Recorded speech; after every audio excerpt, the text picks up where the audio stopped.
All right, welcome into another episode of Carps Corner, and excited about this. We're big weekend. Last weekend without a full slate of college football, but we are going to be able to get some good stuff. There will be some good things that'll be going on this weekend. We're going to have Nebraska heading over to Ireland to take on Northwestern and the Wildcats over there across the pond. So we've got that going for us. That's going to be a pretty cool deal. That's going to happen. There'll be a couple other games. Illinois playing Wyoming, some action there in the Big Ten. So really enjoy that. But we've got one more week.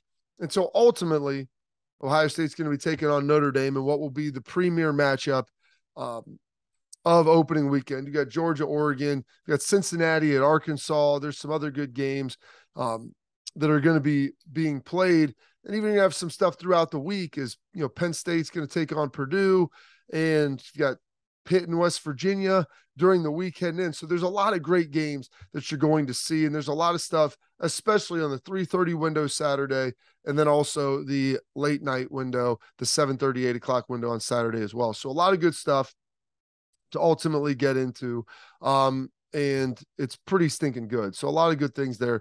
Want to be able to talk about. So next week we'll get into that big game prep, talk about what's going on, Ohio State, Notre Dame, ultimately what the Buckeyes need to do, where Notre Dame is strong, where the Buckeyes are strong, what they need to look at. So all those questions, those will be answered next week. But heading into the weekend, I want to give everybody a little taste as we kind of just inch into college football. So very, very exciting.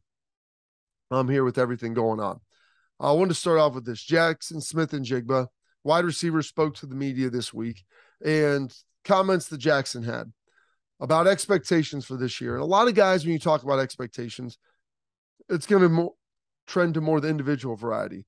And you could argue last year that Ohio State should have had the Biletnikoff winner. Jordan Addison won it out of Pitt, who's now ultimately at USC. Jackson's coming back, and that'd be a great aspiration. I want to catch X number of balls. I want to win the Biletnikoff. No, he talked about something team-oriented. And so talking about a national championship, Big Ten championship, would those be the goals? Yes. A lot of times that's what guys will say. This is what we want. He took it a step further. Not guaranteeing anything, because I would never say it's prudent or wise to ultimately guarantee any outcome of any season or any game, no matter how good you feel about it. But what Jaxson did say, when he talked about winning a national championship and was asked about it, his quote was this, and I'll throw this up: anything less is unacceptable. And I have a lot of respect for a guy who's willing to say that. And everyone asks if it's a disappointment every year if Ohio State doesn't ultimately win the national championship. And so it's like, okay, is that, how does that make you feel? If they think they should get there. So if you make the college football playoff, it's never a disappointment. You win the Big Ten, it's never a disappointment. You beat Michigan, it's never a disappointment. Now, could it be not fulfilling expectations? Yeah, that could be part of it. But I think there's a difference between not fulfilling expectations and being disappointed. So for Jaxson throwing this out there, I really like it. I really like it because that's what he's expecting. That's what the team is expecting. And that's what they've ultimately been working towards. So that's pretty fantastic. And that's a pretty cool thing to ultimately see as well. Now, I want to throw something else up here that we're going to talk about here in a minute regarding Jim Knowles. The defense has been really good in camp. It's looked good in the spring. They've come a long way. I think they're further along quicker than he thought they would ultimately be. And a lot of that has to do with the versatility of players. And I've outlined all the guys, especially the guys up front, the linebackers with Tommy and Steele, how good they've been in. Throwing Tanner out there, I think he'll be, a good addition as well. They can work in Cody Simon. The back end's been really good. And when the corners are healthy, I think this defense is going to be something special. And, top 25, absolutely. I think they could maybe be a top 10 defense. Jim Knowles, as we talked about, throughout top 5. Why not? That's what everything else at Ohio State is. So I'll throw this up here.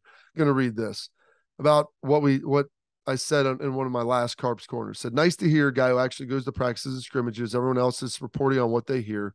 Very privileged to be able to do that. And, Ryan's been fantastic. He said, I watched the 2021 Fiesta Bowl, Notre Dame versus Okie State versus Oklahoma as well. Knowles' defenses did not look good, gave up 509 passing yards against Notre Dame.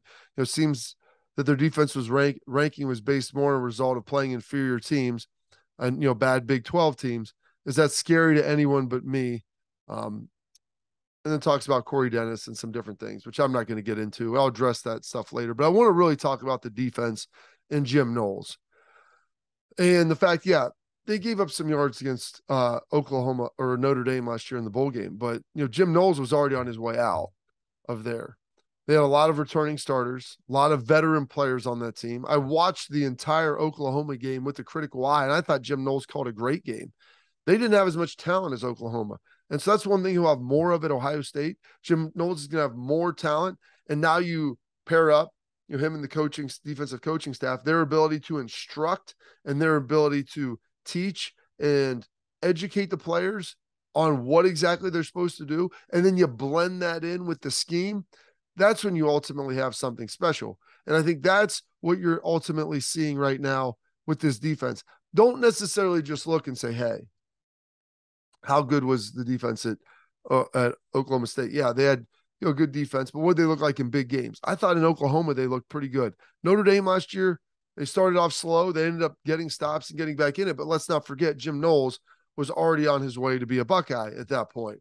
And so, he maybe didn't have quite the hand in calling of that defense that you normally would in the preparation. So there's a lot of things that you can play into with that. And Notre Dame was a pretty good team last year. And the bowl games get really squirrely. But what I saw out of Jim Knowles' defense last year and what I've seen in practice is a scheme that's aggressive, it's fundamentally sound, it's unique. And from talking with him, his desire to take advantage of players' unique skill sets. And that's big. That's really huge because that at the genesis of football and in all sports really is trying to put your players in the best position to succeed. And that's what I talked about last episode, how important that was and how Jim Knowles gets that. And listen, he's not the only one that understands that as a coach. And it's just on the defense talking about how they're ready. Ryan Day saying that, like, other players on the opposite side of the football are ultimately seeing that too now. And so as the wide receivers talk this week, I talked about Jaxson Smith-Njigba and his expectations for ultimately, winning a national championship, and anything less is unacceptable. Julian Fleming, who's had a great camp and played really well and has really done a good job this last 6-7 months of preparing himself to play and be a very good player for this Ohio State team. But I'll throw this up here. Julian Fleming on the Ohio State defense, the stuff they're doing on defense right now is night and day different compared to last year. Come game time, everyone will see the hard work and grind they've been putting in. I'm really excited for them. End quote. So he gets it. So you look at that and what they've been able to do. Julian Fleming understands they've had good corners at Ohio State, but what they're doing schematically is a little different. The energy, the emotion, the edge that they're playing with is a little different. And all of those things factor in a really big way. And it's impressive with what they've been able to do. And so as I look at this, I've been blown away by how they performed. And it's just not me. It's been Julian Fleming's season. A lot of those guys on the offensive side of the ball see it. The defense can ultimately feel it. So I know there may have been questions as you watch, hey, Notre Dame last year, so they're playing again. Knowles' defense didn't look great in that bowl game. Well, like I said, it's the bowl game. He's on his way out. There's transitioning. It's a unique situation. Against Oklahoma, I thought they played pretty well. They had some talent deficits, which I don't put on Jim Knowles. That's just what you have at Oklahoma State. You're not going to have as good of players as you had that you're going to have at Oklahoma. He has better players at Ohio State than he had at Oklahoma State. And so what do you do with the talent you have? How do you leverage it? It's a lot different of a situation. So the fact that Julian Fleming came out and said that, Jim Knowles feels it. He's feeling confident. Ryan Day has seen it. I've seen it with my eyes, so I know exactly what I'm looking at. And maybe I'm completely wrong, but I doubt it. I doubt that I'm that wrong looking at what I've seen, just the confidence they're playing with and schematically how they're moving around and what they're able to do. It's confusing. It's complicated, but the guys are picking it up, but it's going to require an extremely high level of communication for them to be able to execute. And so we'll get into that next week against Notre Dame, how great the noise is especially it can impede an offense, but on defense, it provides unique challenges as well. So we'll dive into that next week. And so that takes us right where we want to go with the noise. And Notre Dame, their star tight end, maybe their best player on offense, best player maybe on the team comes out, Michael Mayer. And I'll throw this up here about playing in the Horseshoe week 1. I don't think it's any different than any of the other stadiums we're going to be playing in this year. To me, it's like a home game, away game. You just go play football. I'm not worried about it. Now, we can break this down a couple ways. Number one, is Michael Mayer correct? Yes, it is. Home game, away game. It's just like every other game. He's played in big games. He plays at Notre Dame, for heaven's sake. They're playing at USC. They're playing Michigan. They're playing these other big-time teams. They played Georgia. They played Clemson. They've done and played in these huge environments. They're on national TV each and every game. They've been forever. You guys at Notre Dame are not going to hide away from expectations because that's why you're going to a school like that. No different than when you go to Ohio State. They get it. And this group of Notre Dame players, they haven't played at Ohio State. Notre Dame and Ohio State have not played in the regular season since 95, 96. It's been far too long. Far too long. It shouldn't be almost 30 years that they're playing in between regular season matchups. Bowl matchups don't count because there's no home field advantage. But I think that he's accurate in saying that. But people will say, well, what else do you want him to say? And I guess this is for me coming from the school of Jim Tressler. Like, you always pay deference to your opponent. Like, hey, never played in the Horseshoe. I've heard a lot of things about it. I'm sure it's going to be really loud. I'm sure the fans are going to be raucous. We're playing a lot of big environments. This one's going to be special. It's the opening night. We're going to do our best out there. I think we'll be okay. But I know that it's going to be a great environment, and I'm excited to plan it. I'm looking forward to it. That may have been worded a little better, where you pay umbrage. This isn't bulletin board material for Ohio State. Michael Mayer coming out and sitting here saying, I don't think it's going to be different in any other game in any other stadium, home, away, this and that. We go play football. I'm not worried about it. I don't think that Michael Mayer saying that is bulletin board material for the team. I think it's bulletin board material for the fan base. So with that being said, Ohio State fans, people can come out and say sometimes you have a tendency maybe to not be as aggressive in cheering for all the games. Michigan, obviously, it's super loud. A lot of the games, it's really great. But, there's a hesitancy to maybe getting involved and be as passionate as you can be. I'm asking for this. From Jump Street, 7:30 kick.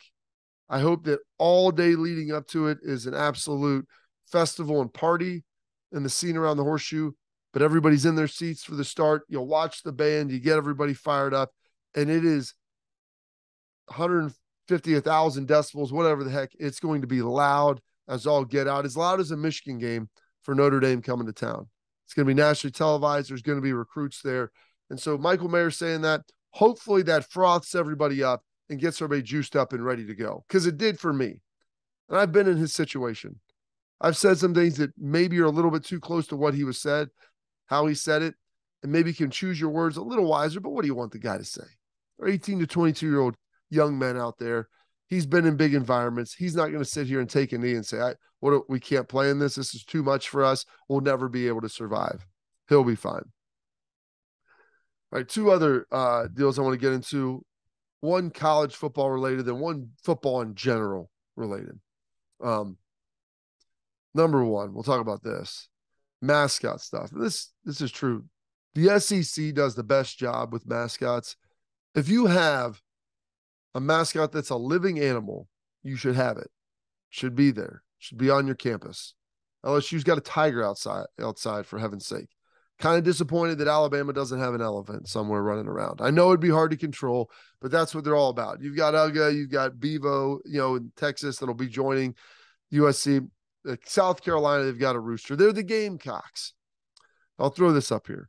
They're looking for a new mascot. They've had some issues. So South Carolina's legal team is advising against the Gamecocks using the name Sir Big Spur, which was the original name, moving forward because of the college football bickering, some copyright stuff. The state has some suggestions for new names, including Cluck Norris, Marco Pollo, and the Cock Commander. Here's the story. South Carolina has Sir Big Spur. He was owned by a couple of folks. They sold him to a couple other folks. I guess the naming rights were owned by the first folks, and the second group, they cut his hair, as you could see up top, and not hair, but his little flesh deal up top, on his head. It's supposed to lay sideways. They cut it like that to make it more look like a fighting rooster, a fighting gamecock. The original owners didn't like it, so they said, you know what? You can't use the name Sir Big Spur anymore. So you got to find a new one. So South Carolina goes to the folks. They take it to Twitter. They take it to the internet, have an online voting poll. Like 15,000 people at this point have voted. By the time everybody's seen this, it may be 100,000 because the internet's undefeated. Because if you're going to put a name up there of the one of the 10, Cluck Norris, awesome. Marco Pollo, pretty good. Cock Commander, crazy. The fact that they put that on there is unbelievable for the double entendre and everything else that's going on right there. It's absolutely amazing that they had that. And it's garnering like 80% of the vote. And it's going to have that or even more. Well, South Carolina, listen to the people at this point. For Ohio State fans, I would say this will be the equivalent of, hey, for some reason, Brutus lost his copyright of his nickname. Hey, we're going to have a fan poll of what we think it should be. Maybe Busta, maybe D's. There's all kinds of stuff that you could throw up there since he's a giant nut. Nut face, nut head, all of these things. And you could have some stuff that's pretty clever, also probably not safe for work.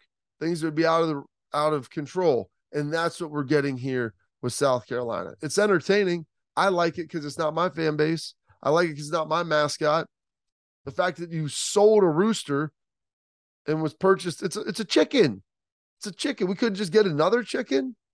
I mean, it's not like it's a lion or some sort of endangered hawk or something like that. It's a rooster. It's a chicken. You can't use the name, and they took it away, so they're going to use another name with it. So that right there is pretty stinking funny and pretty hilarious, if you ask me. And then lastly, I'm going to finish with this. By now, probably everybody's seen the Los Angeles Rams, Cincinnati Bengals joint practice. Aaron Donald rips off Lyle Kellen's helmet, gets another helmet in his hand somehow, swinging him around, hitting dudes with it. People are going crazy. Hey, he should be suspended. What are we doing? And then they bring in the Myles Garrett, and especially in Ohio, people are sensitive. I get it because of Myles Garrett's suspension last year or a couple years ago. That was crazy when that happened. And they talked about it. And I was working Get Up that next day, and it completely shot our show when we talked about it. And there's people saying, hey, he should be arrested, prosecuted, this, that. I'm like, it's a football fight. He should be suspended. He should be punished by the NFL. It's a game. It's nationally televised. The NFL cares about one thing, cares about optics. So when Myles Garrett, swung a helmet and hit another guy during a game, yeah, that's out there for everybody to see on a Thursday night primetime game. When you have Aaron Donald swinging a helmet during practice that's being filmed by someone on the side, it's a lot different. NFL doesn't have jurisdiction over practices. You know who makes the rules for those? Coaches. And here's the thing. They're grown men playing combative sport. They're going to get in fights. They're going to get in fights. That's just how it works. And should they be doing that? No. Is it for the coaches to address? Yes. Can the team find them? Absolutely. Is it safe? Probably not. But like the amount of training camp fights, especially during joint practices, they happen all the time. And the helmet rip-offs and swings probably happen once a year, maybe more. You just don't see them. It's done during practice. It's different than the game. There's different expectations. So people start talking about suspensions for that and suspensions for cut blocking and chop blocking and legal plays, especially during the game. Like all that stuff wraps together with me. Keep the game safe as much as you can, especially at the younger ages. But in the NFL, there are grown men making decisions and they're highly compensated to do so. And it's a workplace unlike any other. It's not workplace violence. Every play in the NFL is workplace violence. It's a violent sport. It's a collision sport. That's what's different. You have men who are peak athletes, who are combative by nature, who are highly physical by nature, out there playing against each other. So whether this happened in college, the NFL, whatever, high school coach got to get in there and get involved quickly. But in college, and especially in the NFL, it's going to take 2 or 3 guys to sit there and restrain Aaron Donald and 2 or 3 guys to restrain Lyle Collins. These are some of the biggest, most powerful humans in the world, and they are not easily physically manipulated. So it's tough, and they're grown men. Okay? They're grown men and they play a sport that's ultra combative. I'm not endorsing the behavior. I'm not saying it should happen. I'm not asking for it to happen more. But what I am saying is the fact that don't be surprised when you see it happen out there, because the football field to many players, it's basically like the octagon. And I'll leave it at that. So that's it for this edition of Carps Corner. Next week, we're going to have a lot of great stuff. A lot of great things will be flying around. So make sure you enjoy it. Get ready. We've got Notre Dame game week coming up. We've got a little bit this weekend. So, hey, if you want more college football stuff, get a little NFL, Buckeyes, subscribe to Carps Corner, share it, comment. I'll answer them, talk to them on air. We'll probably do some live stuff here coming up as well. But make sure, you can share this out. I appreciate all the support. It's been absolutely tremendous. And until next time, I'll see you soon.